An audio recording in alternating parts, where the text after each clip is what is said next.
दोस्तों, अब अपना कलेजा थाम लो, क्योंकि अब उस अकड़ फकीर की बात हो रही है जिसने दिल्ली के आलीशान महलों की नींद हराम कर दी थी।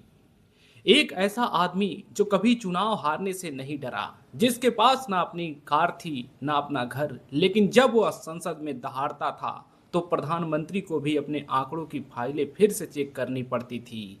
यह कहानी है डॉक्टर राम मनोहर लोहिया की, जिन्होंने राजनीति को ड्राइंग रूम से निकालकर सड़क की धूल से ला खड़ा किया।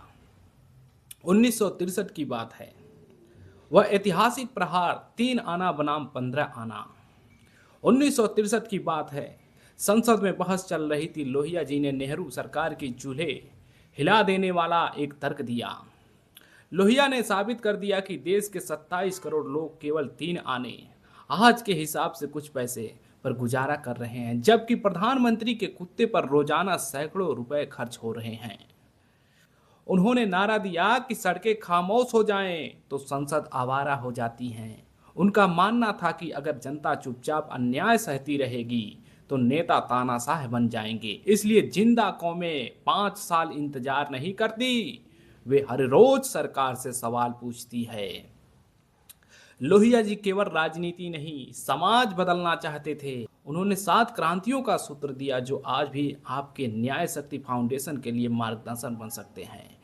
नर नारी की समानता, महिलाओं को सिर्फ वोट नहीं बराबरी का हक, रंग भेद के खिलाफ काले गोरे का भेद मिटाना, जाति प्रथा का नारा, पिछड़ा पावे 100 में 60, आरक्षण का असली तर्क, विदेशी गुलामी के खिलाफ अंग्रेजी हटाओ, अपनी भाषा हिंदी मातृभाषा लाओ, आर्थिक समानता, अमीरी गरीबी की खाई को पाटना, निजी जीवन में दखल का विरोध, इंसानियत, इंसान की व्यक्तिगत आजादी, अस्त्र शस्त्र का त्याग, सत्याग्रह और अहिंसक संघर्ष, जननायक कर्पूरी ठाकुर चरित्र की शुद्धता ही असली सत्ता है।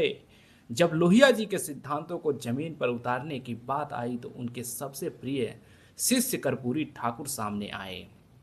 कर्पूरी जी 2 बार बिहार के मुख्यमंत्री रहे। एक बार उनके पास पहनने के लिए ढंग का कुर्ता नहीं था तो एक विदेशी प्रतिनिधि मंडल के आने पर उन्होंने दोस्त से मांगकर फटा कुर्ता पहना।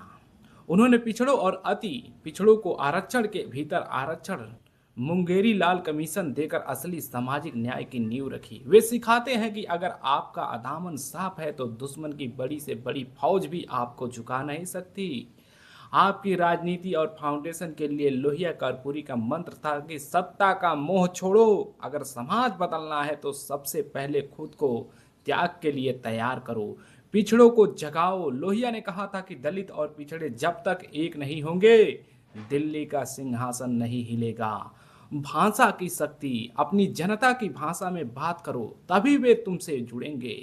अब आपकी वैचारिक यात्रा का महासंग्राम आ चुका है कि आपने सुकरात से लेकर लोहिया तक 26 महाशक्तियों का सफर पूरा कर लिया है।